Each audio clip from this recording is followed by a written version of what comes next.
तर जय महाराष्ट्र मंडळी, स्वागत आहे तुमचं आपल्या एका नवीन व्हिडिओमध्ये। सकाळी सकाळी असा अवतार घेऊन आपण चलते फिरते घरी गेलो। तिथे आईसाहेबांनी आपल्याला दार उघडला आणि स्वतः डबल जाऊन झोपलं। दादासाहेबांना झोपेतून उठवण्याचा प्रयत्न फेल गेल्यानंतर आईसाहेबांनी त्यांच्या लहान मैत्रिणींसोबत गप्पा मारायला सुरुवात केली। त्यानंतर आपण रांगोळी काढत होतो तर तिथं पण आईसाहेबांनी आपली फिरकी घेतली। तुझा व्हिडिओ काढायला मी रांगोळी काढताय दर इकडे बघ ना।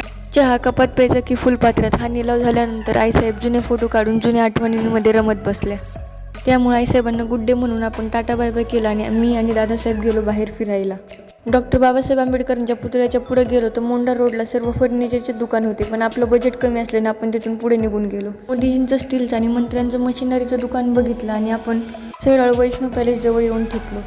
बीडच्या IPL टावरला ओलांडून आपण खंडेश्वरी प्रतिष्ठानाकडे गेलो। तिथे आज कुठलाही उत्सव नसल्याने खंडेश्वरी माता आणि खंडोबा दोघे एकटे पडलेले दिसले। महाराष्ट्राचे मुख्यमंत्री मात्र महाराजांची सेवा करताना आढळून आले। दरवेळीप्रमाणे लहान लेकरासारखं गाडीला बाहेर पडलं की भूक लागली, त्यामुळे तिच्या जेवणासाठी 100 रुपयाचा घाटा झाला। सगळ्यांचा कंटाळा आला म्हणून या काकांनी शहराच्या बाहेर एकांतात घर बांधलेलं दिसलं। एखादा दिवस वाया घालवल्यानंतर घरात झालेला राडा चुटकीसरशी आवरून टाकला।